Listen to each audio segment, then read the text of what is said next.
Sir, good afternoon, everyone.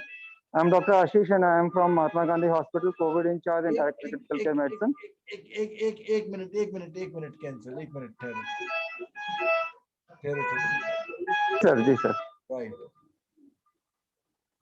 Well, we welcome Dr. Ashish Jain, who is Director of Critical Care Medicine of Mahatma Gandhi College Hospital.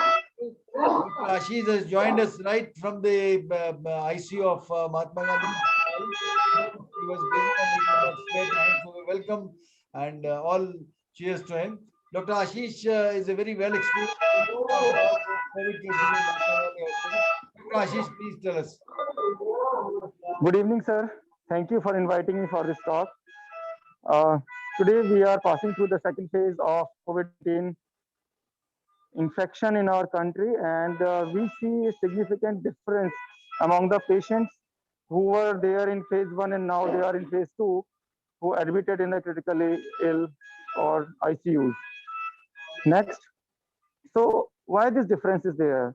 The difference is there because this time the number of patients are so high, Can you a bit they are so significant. loudly, please?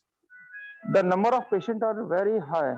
They are significantly large number of patients are admitting into the ICUs or intensive care units, and that is causing a big problem to all of the critical care staff and the machineries here. So the first difference in the first wave and the second phase is the virus strain. In the previous lecture, Dr. Raman has very beautifully uh, described the difference between the viruses and the new strains. There are a number of new strains which is circulating in our country also. Uh, Primarily, it is 1.617b, our new one that is N499440K. And these variant strains are more infective, they are more lethal, causing more infectious to the young persons also. Age group, the patient who are admitting in our hospital in ICUs are much younger now as compared to the previous wave. Young persons without any comorbidities are getting admitted with severe lung inflammation and ARDS. Rural versus urban, there is no difference this time. In the previous phase, most of the patients are from the urban stage, from the cities, but now it has spread into the rural population also, and we are getting a lot of patients from the rural Rajasthan and rural India also. Symptoms and duration. That is important thing because most common symptom this time for admission is fever, along with cough and shortness of breath. Many patients are coming with new symptoms also, that is abdominal pain, diarrhea, dysentery, and vomiting.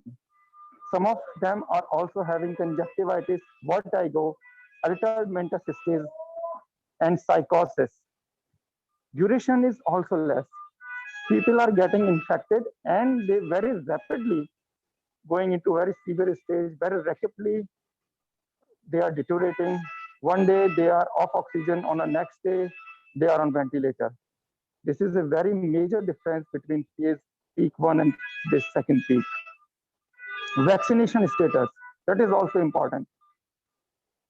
Somehow we have treated by this time around 500 patients. We find that very few patients are here who are vaccinated. Most of the patients are either non-vaccinated or they have taken only one vaccine. So that indicates that vaccine is somehow preventing a patient reaching to the hospital or reaching to the ICU. They are less. These patients who are in ICU, they are younger, and because of the government policies, they have no access to the vaccine. This is a problem here. But I am hoping that once it is start vaccinating more than 18 years of age, the number of patients.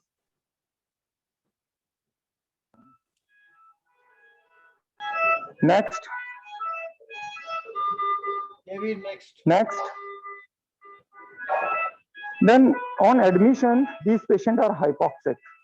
They require much oxygen now. In the first phase, Usually, patient admitted with they settle down with the oxygen of 5 liters or 6 liters, but this time they are even not settling with 15 liters high flow mask, even on the prone position. Their ABGs are suggestive of hypoxemic respiratory failure with metabolic alkalosis because of dehydration or because of secondary bacterial infection. The heart rate is high. Usually, blood pressure remains normal. Temperature, most of the patients are febrile, and these patients are usually lethargic, tired, very weak. And oxygen support. Almost every patient reaching to hospital is requiring oxygen. We are not admitting any patient who is not requiring oxygen now in this peak. And these most of these patients require some sort of pressure support, either in the form of BiPAP or NIV or ventilator. Ventilatory strategies remain same. We follow early intubation in young patient, but if a patient is having so many comorbidities, we try late intubation also. And rate of decline in clinical condition is also very important. These patients are declining very rapidly. This disease is giving not more than 24 to 48 hours, and the patients are very, very sick in few days or in few hours. Next, routine laboratory investigation. If we see the CBC, neutrophilic lymphocytic ratio in sicker patient, uh, it is still very high. Eosinophil count, most of the patients who are on ventilator is close to zero. Inflammatory markers, a strange thing is there that CRP is coming high, but in comparison, D-dimer is not that much high.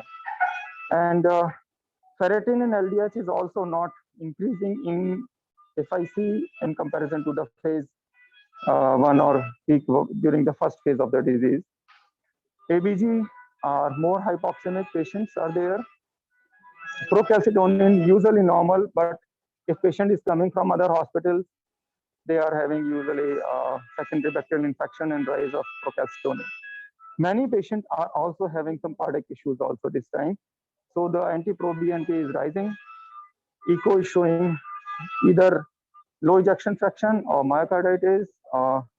Many type of cardiac involvement is also seen. Cultures usually positive. Next, we are using antiviral which is available, that is remdesivir, but not in all of the patients. Steroid, yes, this is the mainstay of the treatment. The doses of steroid this time we need to use in a higher doses, reaching up to 2 milligram per kg body weight of methylprednisolone, or sometimes when a patient is in Strom, we are giving up to 120 milligram or 250 milligrams of methylprednisolone also. Anticoagulant remain the second pillar of the treatment. Heparin, enoxaparin, fondaparinux, and dalteparin. These are the main anticoagulant we are using. The role of tocilizumab, we have listened in the previous lecture also. Yes, it is there, but unfortunately, very, very unavailable drug. In that place, we have used some atolizumab or bevacizumab too. They are responding, but we should use them in the particular window when the patient, the first 24 hours when oxygen requirement increases and inflammatory markers is high.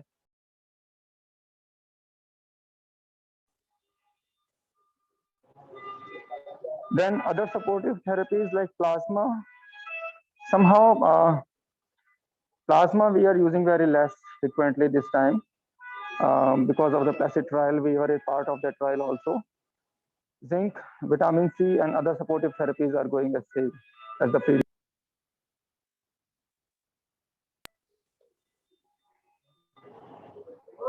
Next, outcome. Outcome is poor this time. There are multiple factors behind the poor outcome. One is the less availability of drugs, supplies, manpower, equipment, accessibility of beds, oxygen, and these all things. We are sure that if everything is available in good quantity, we will be able to save more patients. Early versus late ventilatory support, yes. We prefer early ventilation if a patient requires NIV support, if FiO2 is more than 60% and PP is more than 10 beyond 2 or 3 days. We usually intubate our patients. Challenges, the most common and most important challenge is the decreased supply of drugs, decreased supply of oxygen, equipments, which is there, and a large number of patients we are reaching to the hospital. So it is very difficult to manage all of them. And now the staff is also less this time because many of them are also infected. So they are on leave. So I must say this time some of the significant changes are there. And I request everyone, and I hope that everyone is also facing the same problem which we are facing. So I must say this is very